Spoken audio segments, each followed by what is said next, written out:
तो आज हम बात करेंगे एक बहुत ही मशहूर हिंदी हॉरर कहानी की। एक ऐसी कहानी जो 4 दोस्तों के बारे में है, एक भूताहा किला और वो एक रात जिसने सब कुछ सब कुछ बदल कर रख दिया।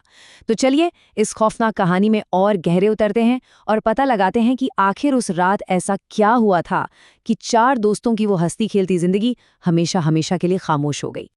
कहानी की पहली ही लाइन में एक अनजाने खतरे का इशारा है। सोचिए, ये सिर्फ एक लाइन नहीं है, ये तो आने वाले डर का एक सिग्नल है। एक ऐसा सिग्नल जो पहले कदम से ही दिल में एक अजीब सी सिहरन पैदा कर देता है। तो सवाल ये है कि ये सब शुरू कैसे हुआ। देखिए, ये सब शुरू हुआ था एक बहुत ही आम से मजाक से, लेकिन वो मजाक देखते ही देखते एक खतरनाक शर्त में बदल गया। और वो भी कोई ऐसी वैसी शर्त नहीं, एक ऐसी शर्त जिसने उन 4 दोस्तों को सीधा मौत के मुंह में धकेल दिया। तो ये है हमारी कहानी के 4 मेन कैरेक्टर्स, रवि, खुशबू, नमन और जतिन। चारों एकदम पक्के दोस्त थे, मतलब जिनकी जिंदगी हमेशा हंसी मजाक से ही भरी रहती थी। लेकिन उन्हें क्या पता था कि उनकी यही गहरी दोस्ती उनकी जिंदगी का सबसे बड़ा और आखिरी इम्तिहान बनने वाली थी। और यहीं से कहानी में टेंशन बढ़ना शुरू होता है। एक तरफ है जतिन जो साफ साफ कहता है कि उसे डर लगता है, और दूसरी तरफ है नमन का ईगो जो उसे चैलेंज कर देता है। ये ना उनकी दोस्ती में दरार की पहली झलक थी, एक ऐसी दरार जो उन्हें सीधा तबाही की तरफ ले गई। नमन की यही चुनौती उन्हें उस शापित किले तक ले जाती है। अब नमन अपने घमंड में सारी चेतावनियों को बस कहानियां मानकर साइड कर देता है। उसे लगता है कि ये अपनी बहादुरी साबित करने का बेस्ट मौका है, और वो दूसरों को भी इसके लिए उकसाने लगता है। और फिर वो सफर शुरू होता है, एक ऐसा सफर जो उन्हें सिर्फ किले तक नहीं बल्कि उनके अंत तक ले जाने वाला था। ऐसा लगता है जैसे रास्ते में ही कुदरत उन्हें वार्निंग दे रही थी। इस सफर का हर एक पल डर को और गहरा करता जा रहा था।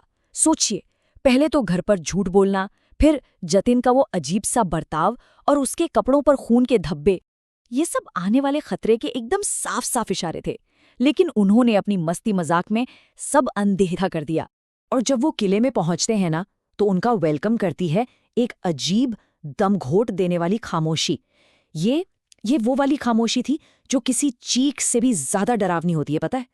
किले में कदम रखते ही कहानी का सबसे खौफनाक मोड़ आता है। ग्रुप के एक मेंबर में एक ऐसा चेंज आता है जिसकी कोई कल्पना भी नहीं कर सकता था। और जैसा कि हॉरर कहानियों में अक्सर होता है, ग्रुप से अलग होना ही सबसे पहली और सबसे बड़ी गलती बन जाती है।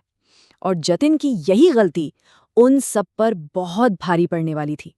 जब जतिन वापस आता है तो वो बदल चुका था, और खुशबू का ये एक सवाल, बस एक सवाल, उस खौफनाक सच्चाई पर से पहला पर्दा उठाता है। एक ऐसी सच्चाई जिसे देखने के लिए कोई भी तैयार नहीं था। और ये था वो बदलाव। जतिन की आंखें वो इंसानों वाली आंखें नहीं थीं, वो लाल चमक रही थीं, एकदम लाल, जैसे अंदर कोई आग जल रही हो। ये पहला इशारा था कि अब उनके साथ उनका दोस्त जतिन नहीं बल्कि कोई और था। मतलब जतिन पूरी तरह बदल चुका था, एकदम खामोश, उसकी आंखें बिल्कुल खाली थीं। और ये डर तो तब एक बीमारी की तरह फैल गया जब खुशबू भी उसी खामोशी और उन्हीं लाल आंखों के साथ टेंट से बाहर निकली। अब ग्रुप में 2 लोग वो बन चुके थे। अब पूरी कहानी कैंप फायर के चारों तरफ सिमट जाती है। यहीं पर बचे हुए दोस्तों के बीच का टेंशन एकदम पीक पर पहुंच जाता है। माहौल में एक ऐसा डर था जिसे कोई बोल नहीं पा रहा था। जरा सोचिए नमन के डर के बारे में। वो आग के पास अकेला इंसान बचा है, और उसके 3 सबसे अच्छे दोस्त अब उसे किसी शिकार की तरह घूर रहे हैं।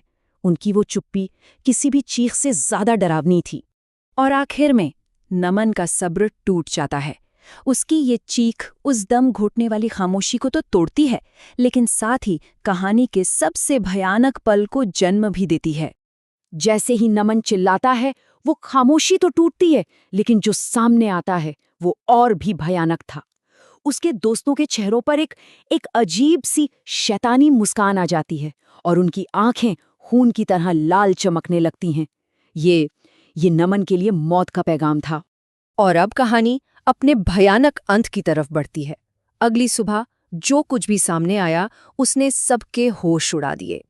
चौकीदार एक एक करके उन दोस्तों की लाशों को ढूंढता है, वो दोस्त जो सिर्फ एक रात पहले जिंदगी से भरे हुए थे। जतिन की लाश भी वहीं पास में ही मिलती है, लेकिन उनकी मौत का तरीका अपने पीछे एक ऐसा राज छोड़ गया था जिसे कोई सुलझा नहीं सका। और पोस्टमार्टम रिपोर्ट, उसने तो इस राज को और भी गहरा कर दिया। देखिए, नमन की मौत तो शॉक से हुई थी, लेकिन बाकी तीनों की मौत का कारण अननोन था। पर एक चौंकाने वाली चीज थी जो सभी लाशों में कॉमन थी, एक ऐसी चीज जो साइंस की समझ से भी बाहर थी। और वो चीज थी, उनके शरीर में खून की एक बूंद भी नहीं थी, 0। और बस यहीं पर सारी कड़ियां जुड़ जाती हैं। उनकी वो लाल आंखें, उनका वो अजीब बर्ताव, ये सब एक ही खौफनाक सच की तरफ इशारा कर रहा था। किसी सुपरनैचुरल ताकत ने उन्हें अंदर से बिल्कुल खोखला कर दिया था। और हम इस कहानी को ठीक वहीं खत्म करते हैं जहां से ये शर्त शुरू हुई थी, नमन के उन शब्दों पर। क्या वो सच में सिर्फ एक अफवाह थी, या फिर एक ऐसी भयानक सच्चाई जिसे समझने में उसे बहुत देर हो गई? ये सवाल अब हमेशा के लिए उस किले की दीवारों में कैद होकर रह गया है।